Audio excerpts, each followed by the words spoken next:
Hello and welcome to Policy Watch. We've had an eventful 2013 with some good news and some bad news. Let's break down the economy and its components a little bit and understand each of them, and also what we can take forward to 2014 in terms of lessons learned, so that perhaps we don't make those mistakes again. Joining me to do that is CRISIL Chief Economist D.K. Joshi. Thank you very much for speaking with us, Mr. Joshi. So, before I come to understanding GDP, the components of income and expenditure, and where perhaps we've slowed down and where not, what's the feeling like? I mean, if I may ask a very general question, what has it been like to live through 2013 and come to the end of the year and look at our own wallets, our bank accounts, our ability to have bought something or not bought something?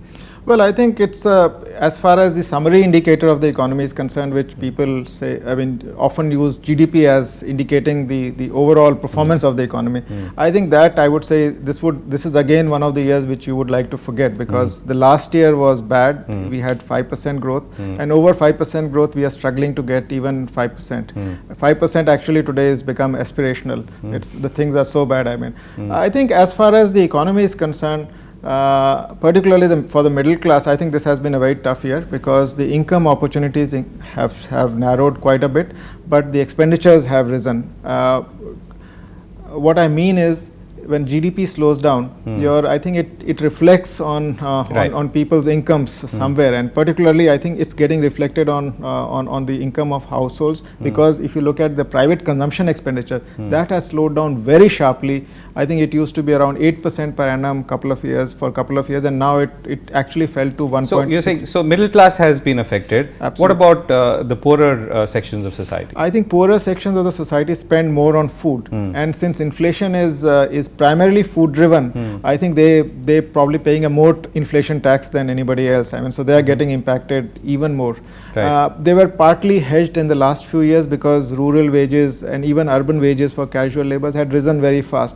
I think they also slowed down. So obviously I think this year has been very tough, I would say, in terms of both employment generating, or actually there could have been layoffs also in some of the sectors. So and what happens typically in a year when you face high inflation, your ability to you spend necessities you can't cut, and the discretionary spending you start cutting. And I think with the income slowing down, then you cut down the discretionary spending even further, and that is why the performance is so bad for automobile sales and many other durable goods that you Right. So, but are the poor affected equally, and the poor to the extent that some of those poor, rather many of those poor come from the agriculture sector, which employs more than half the country's population? Well, actually, even if you look at the agriculture sector, the rural income is far more than the agriculture income. I think rural folks are depending on off-farm activities much more than on farm activities. And can you give us some numbers here? At least, well, I think the number it's anecdotal. I mean, in the sense that there were some studies conducted a few years back which pointed that a certain percentage of the income was coming from non-farm. One way to look at this would be that agriculture has been growing at 3% per annum, but the rural income has been growing at much faster, maybe double than that. I think that data is available sometimes from the NSSO, and I think I'm using that data to convey this, that the rural income has risen much faster than the agriculture income. Right. But agriculture, we've had good news. I mean, before I come back to the GDP part. Absolutely. I think the agriculture we have definitely had good news, and I think that is why if you look at the sectors which were related more to agriculture, let's say tractors or two-wheelers, which have a higher penetration in rural areas, they have done much better than the other sectors like cars or commercial vehicles, which actually are linked to the economic cycle much more. They are in deep trouble right now. So we'll try and understand where this all balances out shortly. But let's come back to GDP now, and let's look at the country as a whole.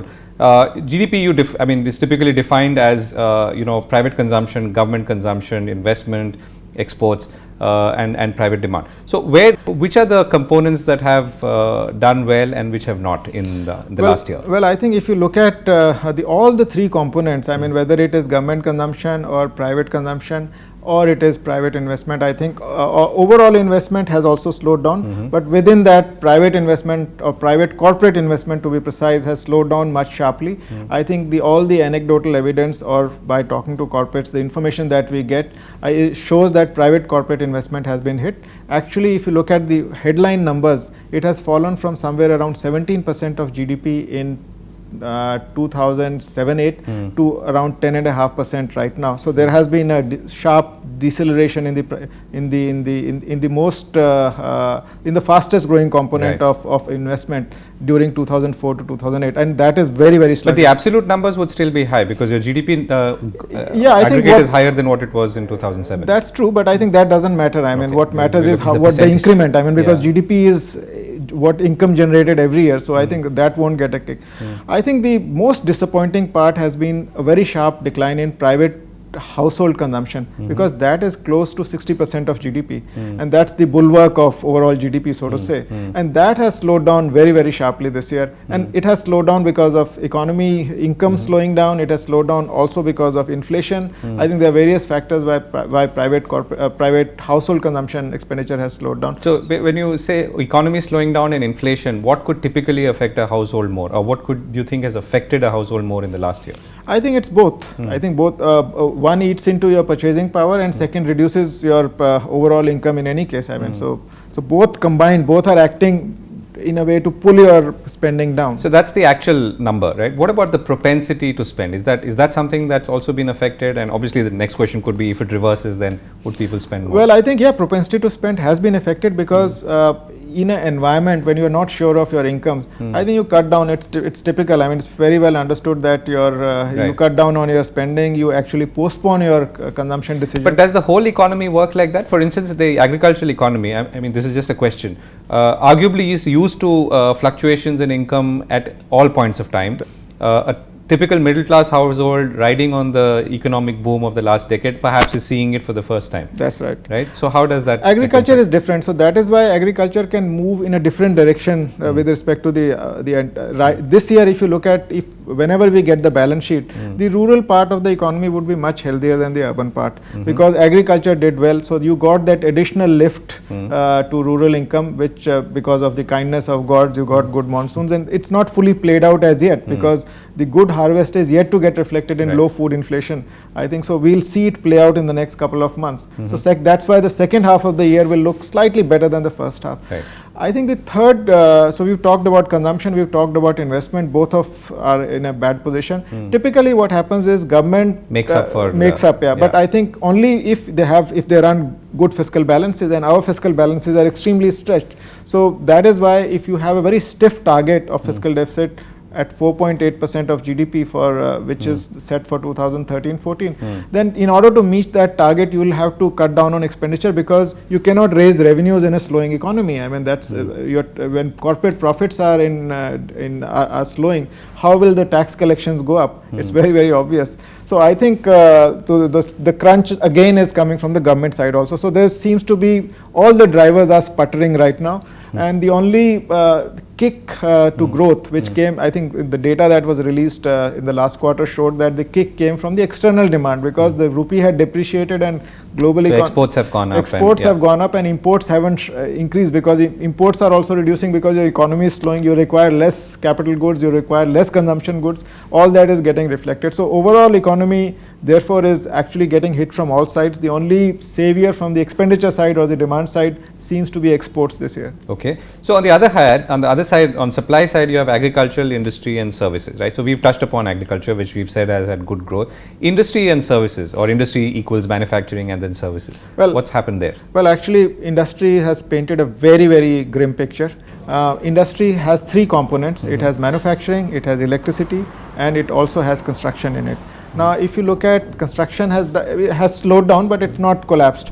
But if you look at mining, which is one component, mining, electricity, etc., mining component has been on a downward spiral for some time and has underperformed very significantly. So that is one worry. But I think from the manufacturing side, which is a bulwark of overall industry, I think 60-70% of the industry is composed of manufacturing. I think that has very significantly underperformed this year, and it has been underperforming over the last couple of years. When you say underperform, you mean? Underperform means manufacturing has been generally growing at the same rate as GDP. But I think this year you will hardly get 1% growth in manufacturing, whereas your overall GDP growth will be around 5%. And how would this contrast with, let's say, China or a developed well, China, country? I think maybe not a developed country, but a China. Well, China, I think manufacturing, they would treat 6-7% as a severe slowdown in manufacturing. I think China has a large part of economy is manufacturing, 40%. In India, it is about 16%. But I think manufacturing sector is very critical. Again, coming to your linking it to your consumption part also, because manufacturing is very labor intensive, manufacturing and construction activity. And when manufacturing slows down, I think it will not generate enough jobs. So it's very clear. And it's manufacturing anyway is suffering from long-term structural issues, which is it has labor laws which are very stifling. I think you have infrastructure. And we haven't seen much fresh investment come in any case because of others. Absolutely, manufacturing investment started declining in 2011-12 itself. I think that was the downward spiral. So there are two ways to look at it. One is that from a medium-term perspective, your growth potential or your long-term growth trajectory, medium-term growth trajectory has come down, and then on that also we are on a cyclical downturn. So we're not even in that trajectory. So it's a tough period for. Right. So services was supposed to or normally is supposed to make up for these gaps. So how has services performed in the last? I think services, if you look at it in parts, there's one part of services which is linked to the external economy, which is IT, ITS, etc. Pharmaceuticals. I think pharmaceutical is manufacturing. Sorry, but IT, ITS is gems and jewelry. Gems and jewelry also comes under manufacturing. So I think it's the IT, ITS in services, and that has done reasonably well. You look at the balance sheet of the big IT, ITS firms, their profit margins have improved. Clearly a benefit of currency depreciation. But the other services are linked to the domestic economy. I think if manufacturing industry is not doing well, what will the services cater to? And manufacturing activity itself has become more service oriented. I mean, it's become more service intensive. So manufacturing or industrial slowdown is also dampening the service sector. Are the numbers reflecting that already?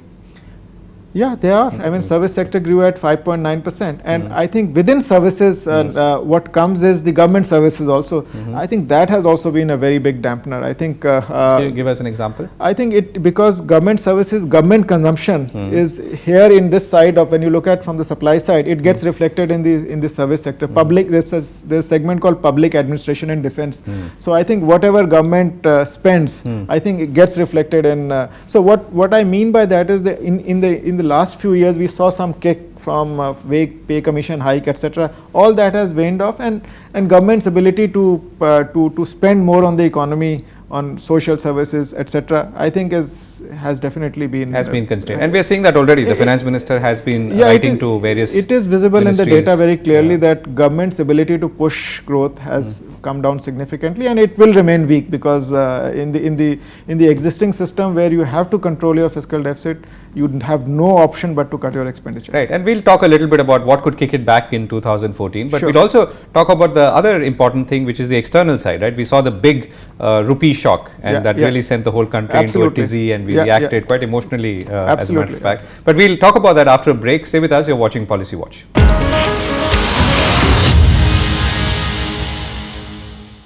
Hello and welcome back to Policy Watch. A little while ago, we touched upon some of the components of the Indian economy, particularly to do with income and growth and GDP and the breakdown of it. It's not looking very good, but we also looked at some of the positive sides, particularly agriculture. Let's now focus on the big shock that hit India in 2013, and that was the rupee, which created a lot of firestorm, so to speak. My guest continues to be D.K. Joshi, Principal Economist at CRISIL. Mr. Joshi, so we were all consumed and inflamed by what happened to the rupee, and obviously it's not just an economic issue, but it's also an emotional issue as we see the rupee sinking and the dollar rising against it. Why did this happen, and what are the lessons? Well, I think first of all, I think you said, I mean, we have a tendency to believe that strengthening rupee means a stronger economy. Well, I think it's not muscular strength. I mean, so a weak rupee can also make an economy stronger at times. But I think here now coming back to your moot question, I mean, why this happened? I think this is not a sudden development. It had been building over last few years. Let me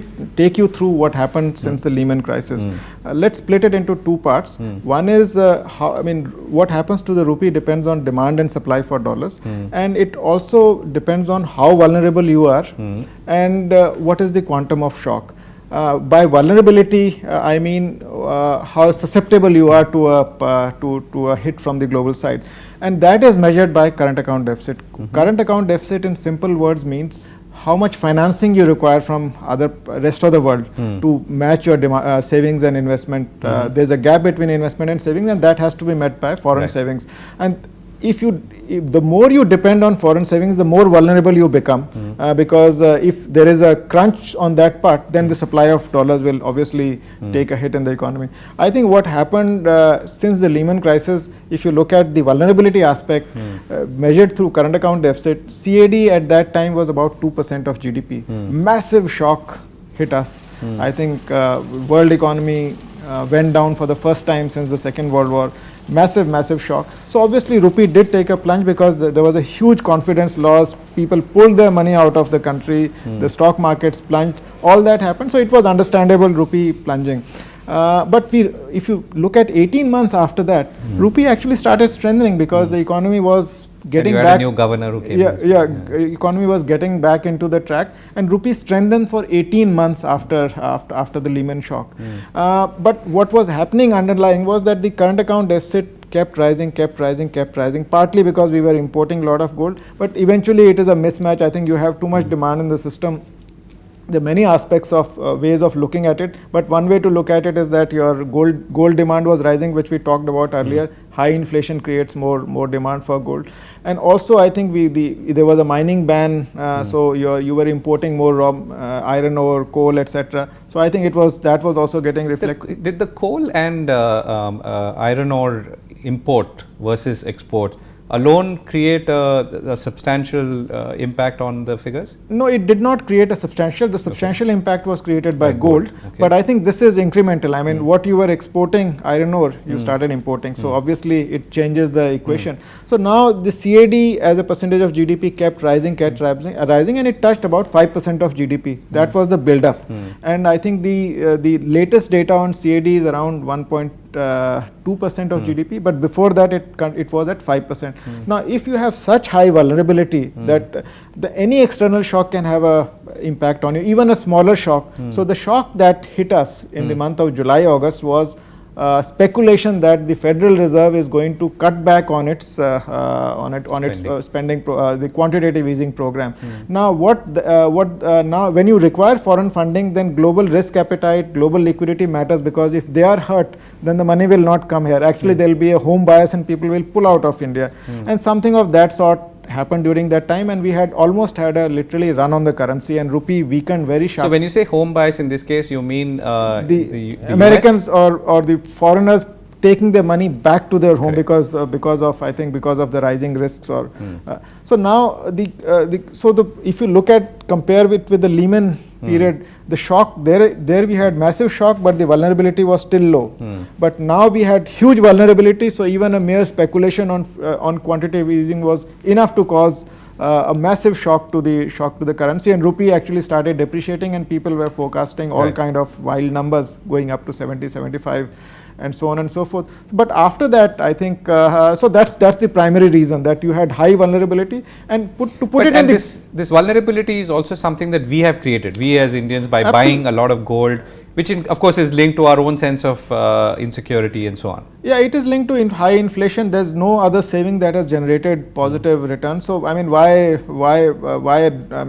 should people not? I mean, when central banks are buying gold. By the way, China has become the world's largest consumer of gold. I think last week.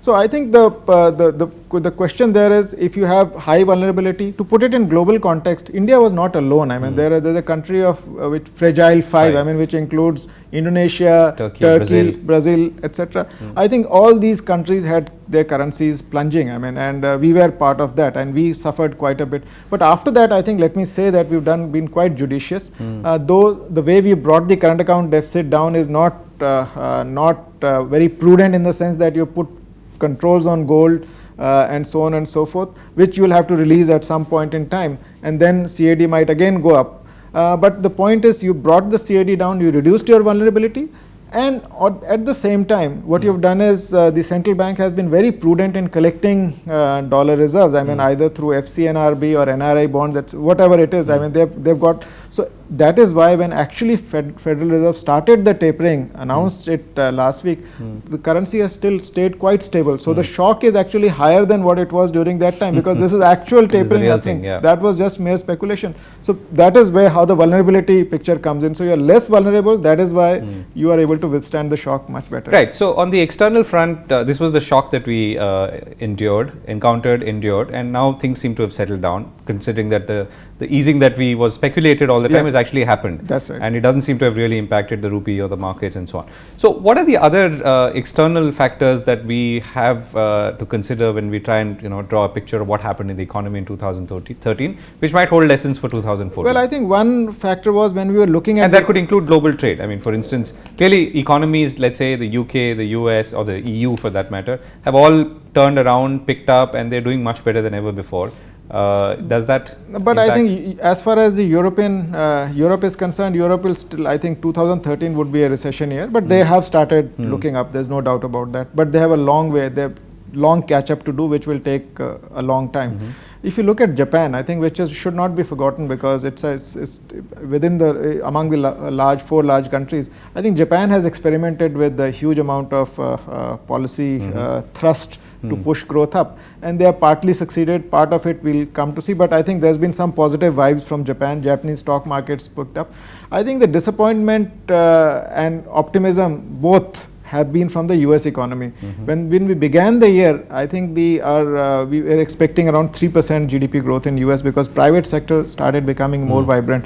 I think their growth slowed down, or the government shut down, or the fiscal fiscal break that the government put in. I think that was a result of the policy inaction on their part, and actually that trimmed off quite a few percentage points of GDP. Right. And so I think if US doesn't grows at half the rate of 1.5% and not 3%, then obviously we still export quite a bit to US. So our exports do take some beating.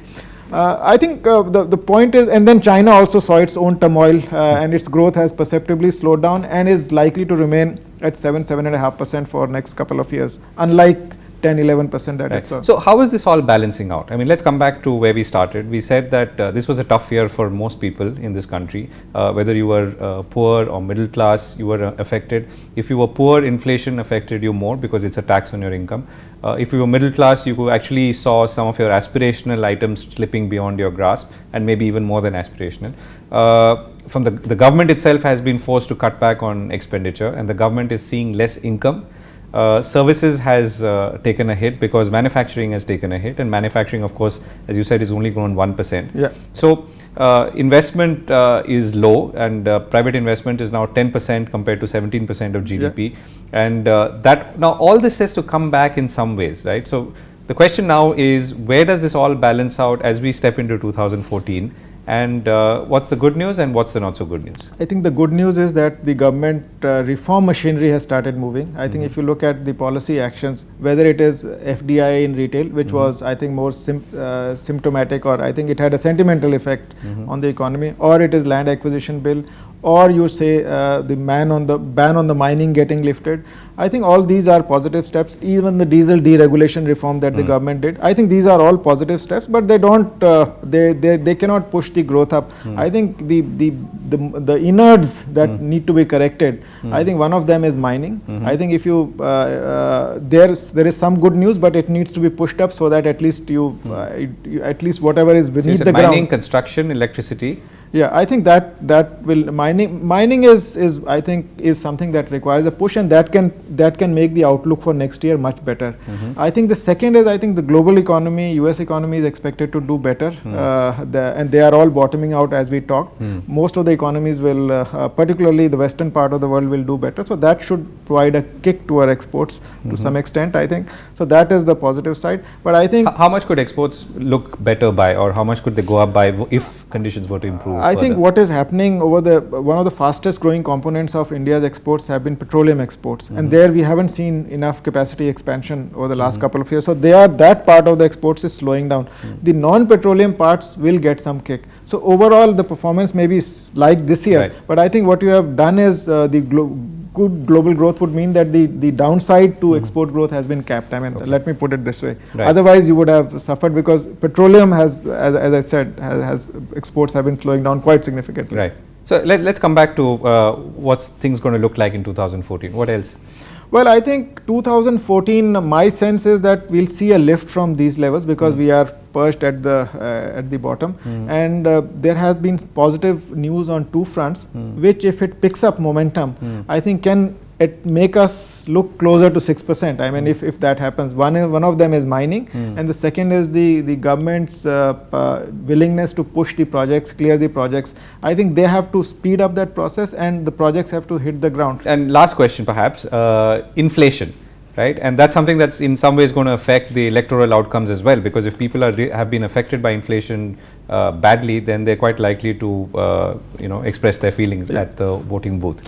My sense is I think food inflation should moderate because one of the irritants have been vegetables. Vegetables inflation has already started coming down, and it will come down more sharply by the month of January. But I think the cereal inflation, which is rather inexplicable, I mean high cereal inflation because you have so much of food grain stocks. I think if one factor that will play out is that you will have better production, rabi production, so that should dampen the prices. The second factor that is going to play out if government acts proactively, if it releases some of the food grains which are most of the time people are rotting, if they release it, I think that's going to be a big dampener. Right. So that can curb food inflation. But let me give you a bit of good news on the inflation front also. I think if you split the inflation, if you will notice that edible oils, pulses and sugar, I think all three of them have deflation. These are, I mean, large consumption items. Everybody consumes them. I think, but the good news on this front has been overshadowed by the steep rise in vegetable prices. Right, and we've run out of time completely. Thank you very much for speaking with us, Mr. Joshi. That's all we have time for on Policy Watch this episode. Thanks for watching.